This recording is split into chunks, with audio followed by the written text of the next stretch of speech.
Addresses by Martha Wilcox.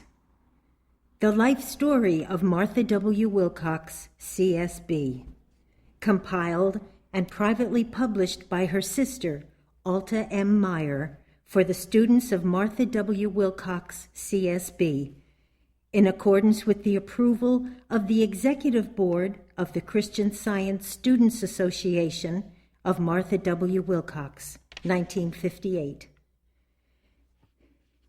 One morning, late in the fall of 1902, Mrs. Wilcox was seated in the office of the clerk of the school board in Kansas City, Missouri. She had gone there to have the clerk, James B. Jackson, sign an affidavit in order that she might obtain money on a piece of property. She explained that she needed the money as she had brought her husband from Ottawa, Kansas, to be treated for a so-called incurable disease. Mr. Jackson signed the affidavit and then asked, "Mrs. Wilcox, did you ever consider having your husband treated in Christian Science?" To which she replied, "No. What is Christian Science? I have never heard of it." Mr. Jackson kindly explained a few fundamentals of this religion, stressing its healing power, and at the close of the conversation, opened his desk and took out a little black book and handed it to her with the remark, "I always keep in my desk a copy of this book, Science and Health with Key to the Scriptures by Mary Baker Eddy, to give to someone who might be interested in reading it. It has helped me many times, and I am confident that it will help you." Mrs. Wilcox took the little black book with her to her rooming place. What she read appealed to her thought, and she literally devoured the truth found in its pages, with the result that after a short period, she found herself healed of a long-standing physical disorder. A desire to gain knowledge was a chief characteristic of Mrs. Wilcox. She was born on a farm near Hampton, Iowa, and later her father moved his family to a farm near Ottawa, Kansas. The educational advantages on a farm in those days were very limited, but there were always books and magazines in the home, together with an urgent incentive to progress. Also, there was the influence of a religious family life. Each day was begun with family worship, and a deep love for the Bible was cultivated. The country church, with its activities, was the basis for all social life, and church attendance was a religious duty. From early childhood, Mrs. Wilcox was taught the value of prayer, and prayer exerted a vital influence in everything she did. After finishing grade school, she studied privately for a teacher's certificate and later taught in the country and town schools near her home.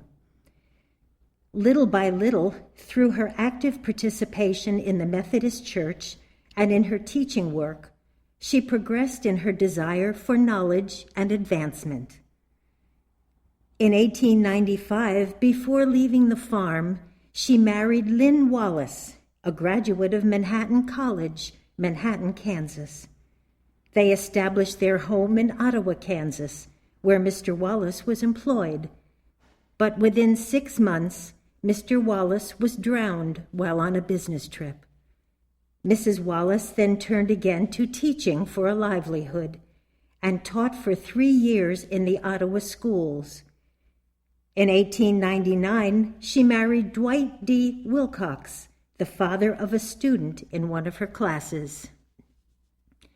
Late in the fall of 1902, Mr. Wilcox became seriously ill, and the physician advised that he be taken to Kansas City for special treatment. And it was while in Kansas City for this purpose that Christian Science was first presented to Mrs. Wilcox.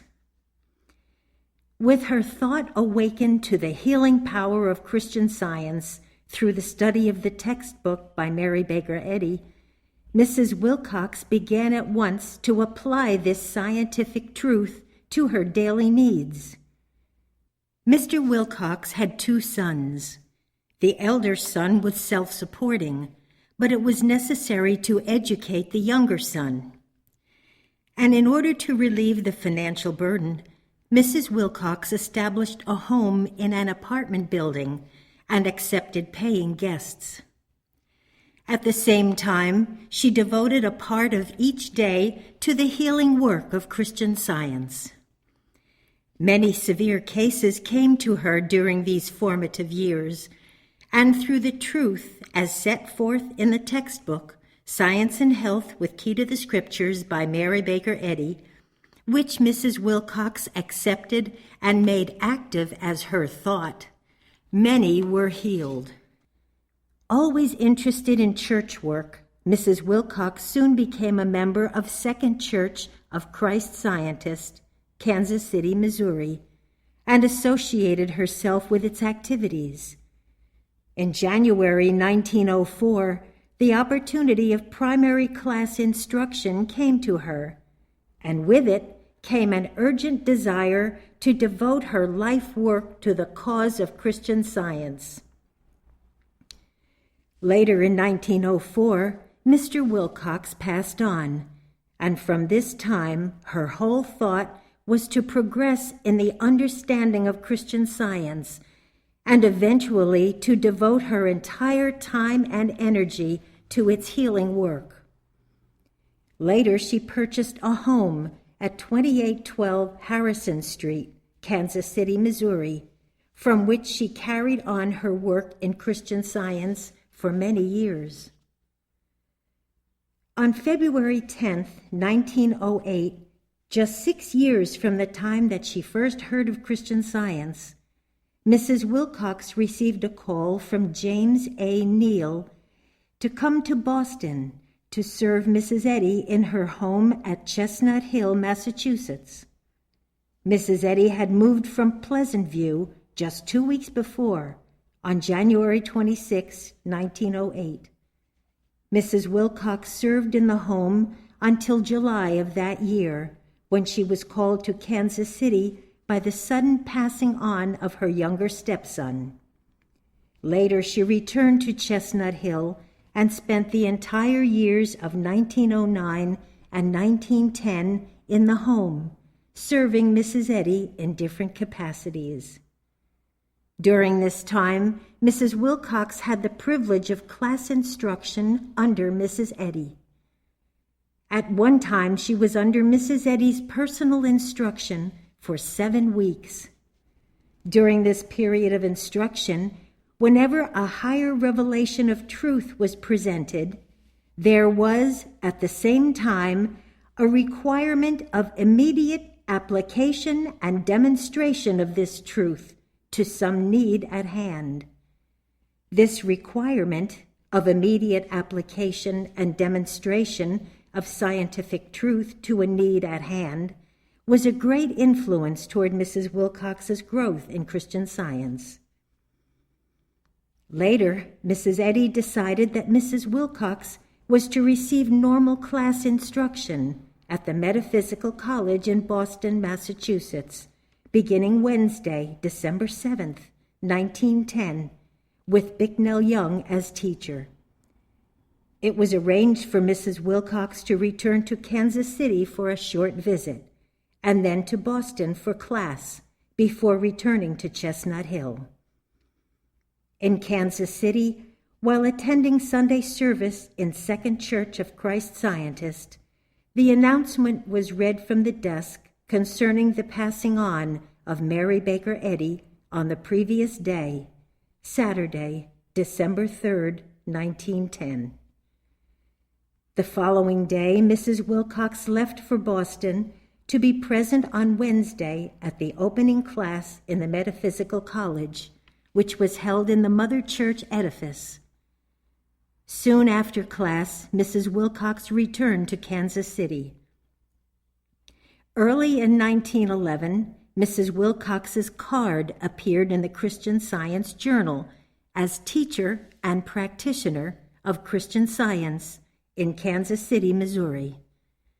During this year, she held her first class, and in 1912, she addressed her first Christian Science Students Association. In 1919, the Christian Science Board of Directors of the Mother Church created a committee which was called the Committee on General Welfare. Mrs. Wilcox, chosen by the churches of Kansas City, together with 6 other Christian scientists chosen from cities in the United States and in London, England, were to act as members of this committee. The report compiled by this committee was completed in March 1920, but Mrs. Wilcox remained in Boston until after the annual meeting in June to aid in the distribution of the report. She then returned to Kansas City to resume her work as teacher and practitioner of Christian Science. Mrs. Wilcox, in her chosen life work, was ever loyal to the teachings of our beloved leader, Mary Baker Eddy, and she earnestly endeavored to express this loyalty through worthy and valued service to the community in which she lived. Mrs. Wilcox continued an active interest in Christian Science until her passing on in July 1948. The following pages are excerpts from the writings of Martha W. Wilcox, C.S.B. There is no one in all the world who has used words with such significance of meaning as Mary Baker Eddy. She was a student of the dictionary, and we should use the dictionary and the concordances when we study Christian Science literature. As we do this, we find that the spiritual meaning revealed through words has the seed within itself, and when active as our thought, will revolutionize our thinking and our world. If we, in our thinking, see a sinning mortal man present, where, according to divine science, a sinning mortal man is not present, then we need to gain within ourselves the Savior, or divine consciousness, that beholds man in God's likeness, present and perfect. There is no material activity. To Mary Baker Eddy, whatever was necessary to be done, even though it were mending stockings or writing a letter, if well done, it was scientific activity. We have been given a science which is to be made practical in every aspect of daily living. To Jesus, life was an eternal actuality. Jesus made this fact of eternal life active as his consciousness, and the concrete evidence of this fact of life appeared as the life of Lazarus. Whatever good we ascribe to God, we may immediately ascribe to ourselves as God's reflection. Whatever is not true of God does not exist at all. Christian scientists are not primarily engaged in demonstrating over sin, disease, and death, but they are earnestly endeavoring to establish as their thought the principle of divine science, in which such misconceptions have no being. From a letter to a student. I am rejoicing with you that you know your husband has entered into a new experience of life. He knows that life does not and cannot die. He knows that truth is true from actual experience. And from this time on, he will progress far more rapidly than if he had not had this experience, not of death, but of awakening into newness of life. If through old Orthodox teaching we think of ourselves as human beings, trying to gain spiritual ideas, we experience an endless struggle. But when we accept the scientific fact that by reflection we are the spiritual ideas that God is being, we experience the concrete evidence of these ideas in daily living.